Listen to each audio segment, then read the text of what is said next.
il y a dans les livres aussi l'instant aussi où tout s'est produit, l'instant où Christophe, à un moment donné, décide qu'il va partir.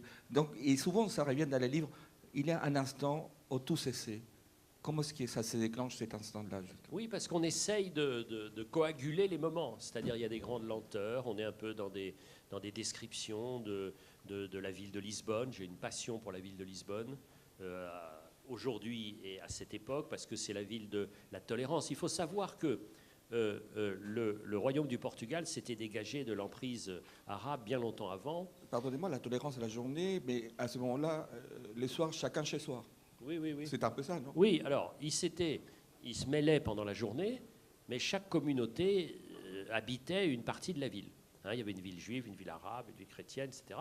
Mais bon, ça se passait plutôt bien. Et alors, ce qui est frappant, c'est que sous l'impulsion d'Henri le Navigateur, c'est-à-dire au premier tiers du XVe siècle, tous ceux qui avaient une quelconque connaissance dans le domaine de la navigation avait été rassemblés, attirés par les autorités portugaises. Alors, il y avait ceux qui construisaient les bateaux, il y avait ceux qui construisaient les voiles, il y avait ceux qui réfléchissaient à la navigation, il y avait les cartographes, il y avait tout ça, les mathématiciens, tout ça. Tout cela, ils étaient là. Soit parce qu'ils avaient trouvé refuge.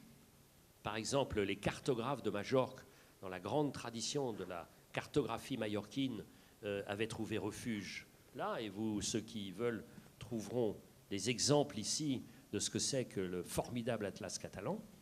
Et puis bon, autrement, on les avait attirés par de l'argent. Donc, ils étaient là. Donc, c'était la capitale du savoir. Parce qu'on avait décidé de tout mettre, toute l'énergie du pays, vers le savoir. D'une certaine manière, Lisbonne, à l'époque, c'est la Silicon Valley de la découverte. Et alors, vous allez voir des cartes, qui sont des cartes du milieu du XIVe, ou même peut-être juste un petit peu avant, qui sont des chefs-d'œuvre absolus, où on inscrit tout ce qu'on sait à l'époque du monde connu. Donc il y a une sorte de capitale du savoir, et moi, comme je suis un ivre de savoir, un boulimique de savoir, donc je me suis dit, voilà, Lisbonne, c'est ma ville. Donc j'ai essayé de raconter un peu tout ça, les gens qui apprennent l'algèbre et tout ça, donc j'ai rassemblé un peu tout ça. Puis à un moment donné, Christophe arrive, et on passe du moment où il y a la curiosité, cette première période où tout le monde cherche un peu, à quelqu'un qui a un projet, et ce projet, c'est la fièvre. Donc c'est pour ça que j'ai fait 3 parties dans ce livre, la curiosité, la fièvre et la cruauté. Oui, la curiosité, c'est un vilain défaut. Alors oui, c'est ce qu'on dit généralement. Curieux vient du latin cura, qui veut dire le soin, hein, comme cure, curatif. Donc le curieux, c'est celui qui prend soin du monde. Et le pire, c'est l'indifférent. Donc on est curieux, donc c'est formidable d'être curieux. Puis il y a la fièvre, et puis après il y a la cruauté. Donc c'est un peu tout ça que j'ai voulu... alors il y a des moments où vous pataugez complètement, vous êtes complètement nul, et puis à un moment donné, vous dites oh, « mais j'ai 3 parties ». Et ces 3 parties, c'est ça, curiosité, fièvre et cruauté.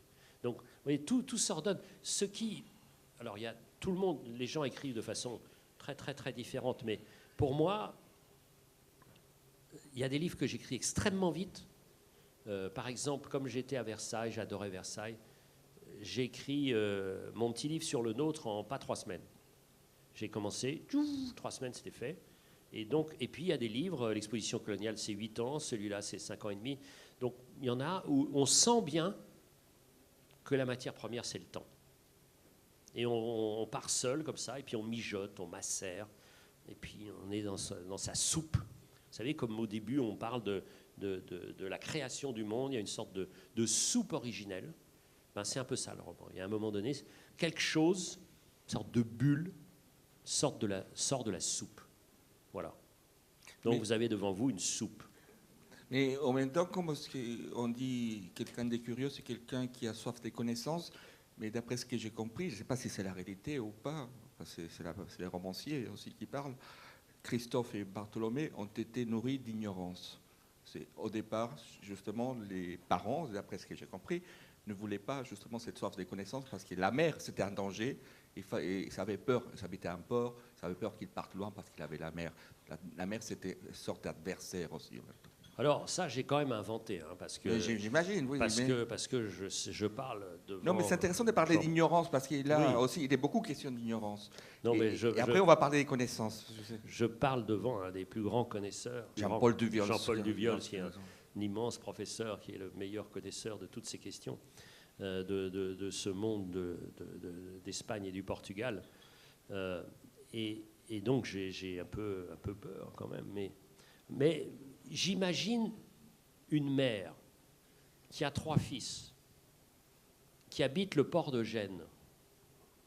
Évidemment, sa terreur, c'est qu'ils partent en mer. Parce qu'ils ont pas mal de chances de se faire piquer par les pirates. Et elle a aussi une autre chance qu'ils soient noyés.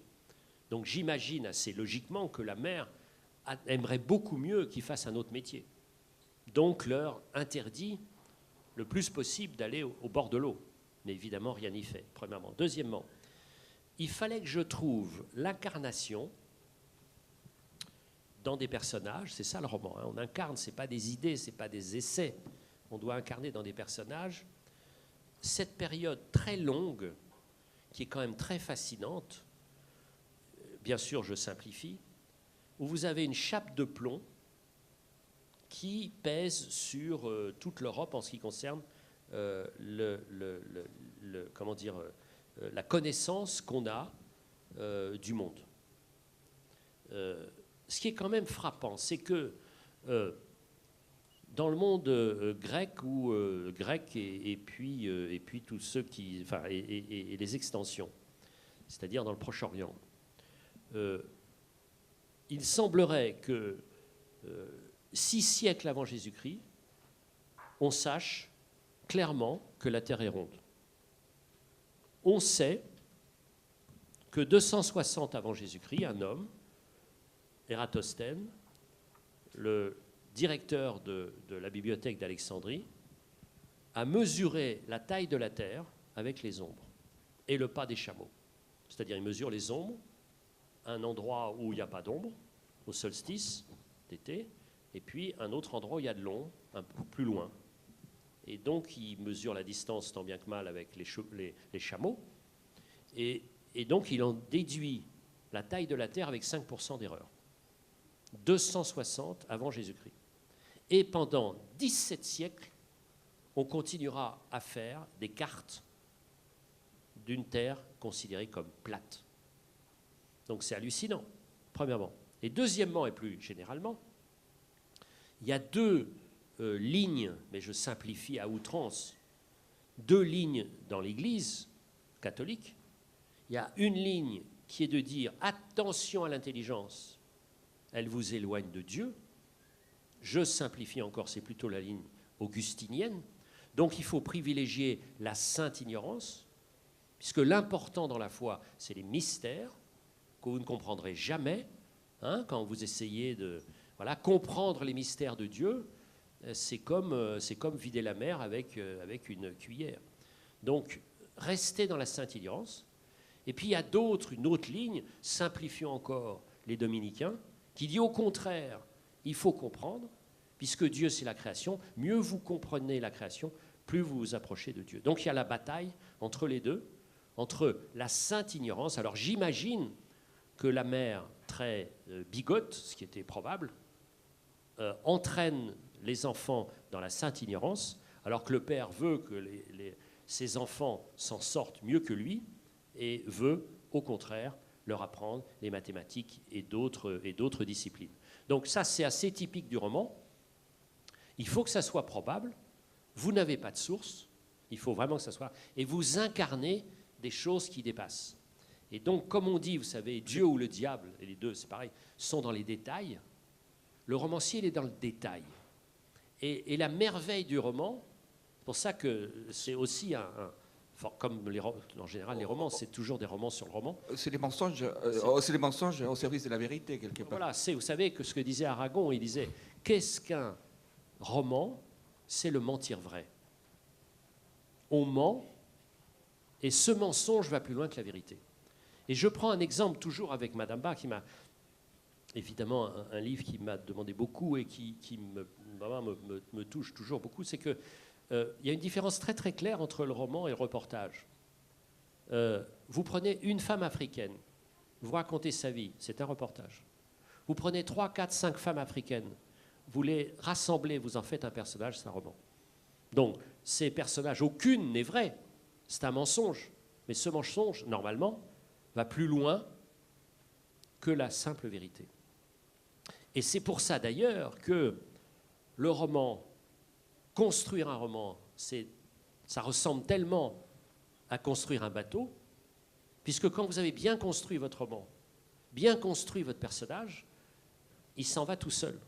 Et c'est le roman qui explore, c'est le personnage qui explore. De façon incroyable, quand j'écrivais Madame Bas, pendant 1 an, tous mes participes passés étaient accordés au féminin. Je ne suis pas, a priori, une malienne. Et donc, mes enfants disaient, mais qu'est-ce qui t'arrive?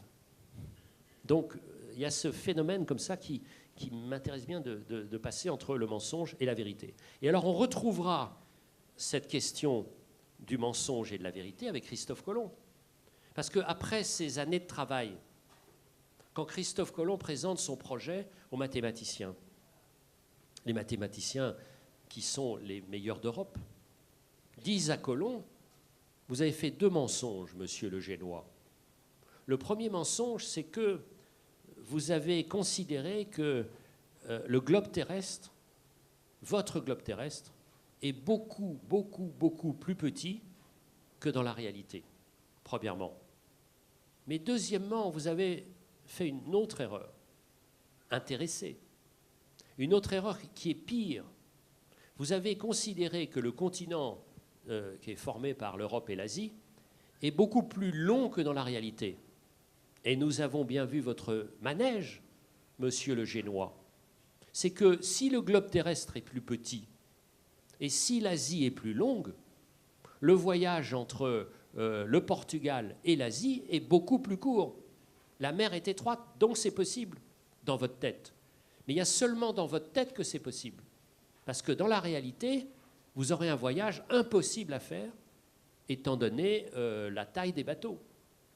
Et c'est vrai que s'il n'y avait pas eu d'Amérique, il se serait perdu, il serait mort de faim au milieu, parce qu'il était au bout de ses forces, alors même qu'il tombait sur les contreforts de l'Amérique. Donc ce qui est formidable dans cette affaire, c'est qu'il ment, bien sûr il ment, mais c'est grâce à ce mensonge qu'il va découvrir la vérité, parce qu'autrement, personne d'autre n'aurait été aussi loin. Si on prend en termes d'aujourd'hui, il est clair que si Christophe s'était attaché à la vérité, premièrement, et deuxièmement, avait respecté le principe de précaution, il ne serait jamais parti.